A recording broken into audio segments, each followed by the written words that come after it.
report offered by Sam Rowlands and Peredur, Owen, Griffiths. I was also grateful for the opportunity to meet the Cabinet Secretary and his officials earlier today. Whilst I don't agree with the conclusions, I understand the rationale behind how they've come to the conclusion.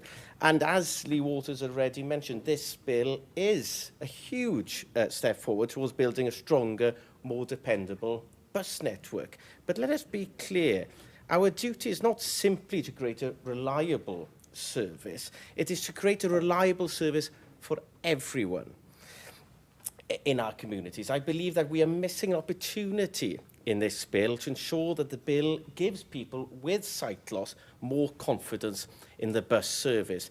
Many people with sight loss depend on the bus as their sole means of travel. For them, buses is not a matter of convenience, it's not a modal shift for them. This is their lifeline. And if that lifeline fails, so do we.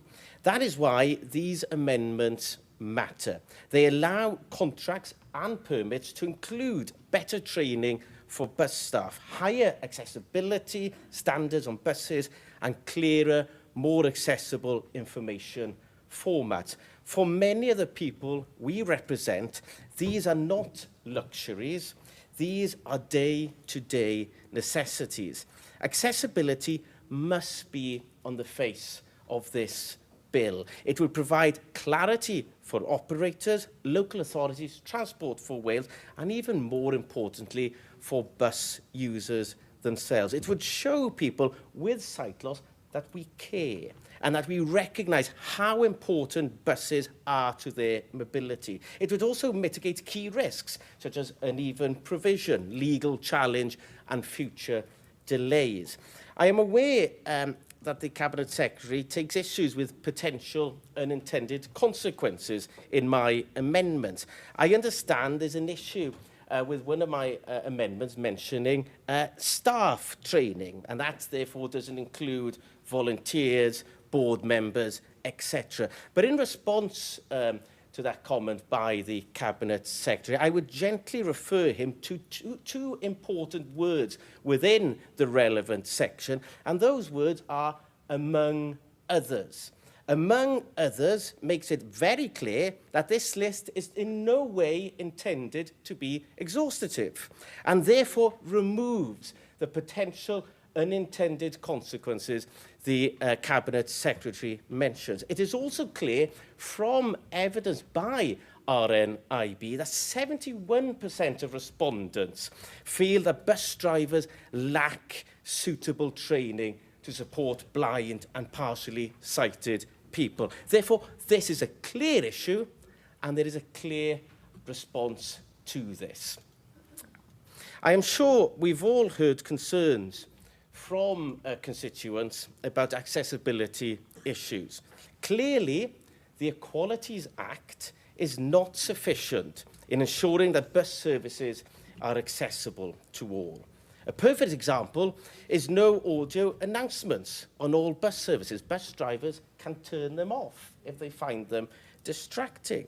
When I've previously mentioned these issues in the Senate, many members have come up to me, many members who would vote against my amendments today, but many members have come up expressing sympathy and expressing their own examples and own accounts of that happening.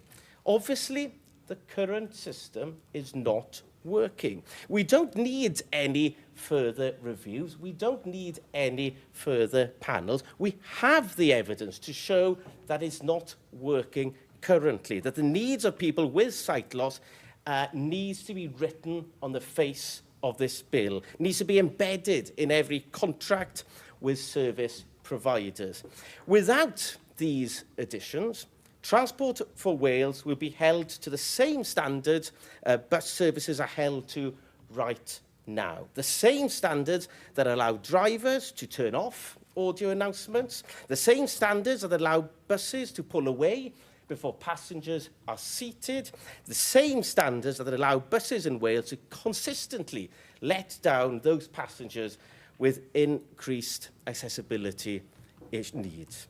Because a bus network that excludes is not a real network at all. A service that leaves people stranded is not a bus service. It is a failure.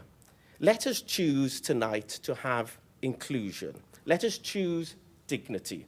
Let us choose to make this bill work for everyone. Diolch yn fawr.